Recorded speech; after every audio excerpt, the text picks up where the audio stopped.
Damrah ibn Habib rahimahullah. Beliau seorang tabi'in, ahadut tabi'in.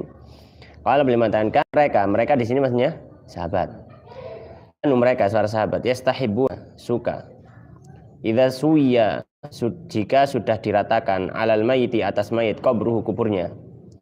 Ya, maksudnya di sini adalah ketika sudah selesai apa? Dikubur penguburannya. Wan sarafan nasu anhu dan manusia sudah mulai berpaling darinya. Maksudnya kalau kadang sebagian orang ada yang pergi ada yang an yuqala inda qabrihi untuk dikatakan di sisi kuburnya. Yang mengatakan ini siapa? Manusia maksudnya, bukan malaikat ya. Dikatakan di sisi kuburnya, ya fulan wahai fulan. Kul katakan. Fulan ini maksudnya ngomong ke mayitnya. Kul katakan la ilaha illallah. Salah samarat 3 kali. Ada orang yang berdiri atau berada di samping kuburan ya fulan kul la ilaha illallah. Ya fulan la ilaha kul la ilaha illallah. Ya fulan kul la ilaha illallah.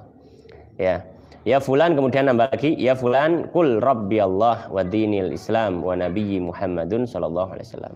Tambah itu. Dan katakan juga wahai fulan ya yang meninggal, katakan Rabbu Allah, agamaku Islam, nabiku Muhammad. Rawahu Sa'id bin Mansur mauqufan. Hadis ini diriwayatkan oleh Sa'id bin Mansur secara mauquf, dalam artian nggak nyampe kepada Nabi, tapi ini adalah dari sahabat. Di Tabrani, dalam riwayat Tabrani nahwuhu min hadits Abi Umamah, dari hadisnya Abu Umamah radhiyallahu taala anhu marfu'an mutawwalan, secara marfu' dan agak panjang ceritanya. Ya. Jadi ada 2 hadis di sini. Nah, maka hadis ini dan hadisnya Abu Umamah ini menjelaskan tentang masalah apa? Talqin. Habis mati. Habis mengubur, bukan mati, habis mengubur. Jadi mentalkin mayit ketika selesai dikuburkan. Yang biasa ma'ruf dilakukan oleh orang. Dan kita katakan banyak dari para ulama yang memperbolehkan amaliyah talqin setelah menguburkan ini.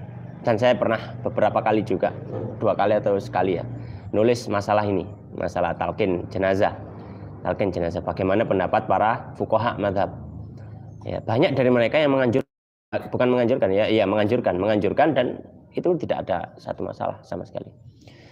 Landasannya apa? Landasannya salah Domrah ini. Kemudian landasan utamanya hadisnya Umamah. Nih, hadis Abi Umamah itu. Jadi kalau hadisnya Umamah disebutkan jika ada yang mati salah seorang dari kalian kemudian sudah dikubur, maka hendaknya ada yang berdiri di sisi kepala kuburan kemudian dia mengatakan ya fulan, ibnu fulan dan seterusnya. Ya biasanya kalau bahasa Jawa gimana? Ya. Oh gitu ya, nyebutkan gitu ya. Ya seperti itu. Nah, kita katakan ini adalah sebuah ya. Intinya pokoknya diberikan talqin semacam itu. Maka kita katakan pelajaran dari hadis ini apa? Faedah dari hadis ini apa? Diperbolehkan untuk mentalqin setelah menguburkan. Diperbolehkan. Dan ini pendapat banyak dari para ulama. Para ulama terdahulu. Adapun para ulama yang agak kesini kontemporer ya, sebagian ada yang melarangnya karena menganggap itu sebuah bid'ah. Tapi ya kita katakan ini adalah khilaf fikih, bukan sampai khilaf akidah. Jadi yang mau melakukan silahkan, yang nggak mau melakukan juga silahkan. Yang melakukan nggak perlu mencela orang yang nggak melakukan, yang nggak melakukan nggak usah mencela orang yang melakukan. Ya sudah biarkan saja. Ya, ini khilaf fikih dan masing-masing punya alasan, punya landasan. Yang melakukan juga mereka berlandasan dengan hadis ini, hadis yang lain. Meskipun sebagian ada yang menghukumi hadisnya dhaif, tapi buktinya banyak para ulama yang mengamalkan hadis ini. Itu menunjukkan hadis ini bisa diamalkan. Ya, ada juga yang bernama tidak perlu dilakukan karena hadisnya dhaif. Ya, jadi ini murni adalah khilaf fikih, masalah talqin ba'da ad-dafn, ya, talqin setelah menguburkan.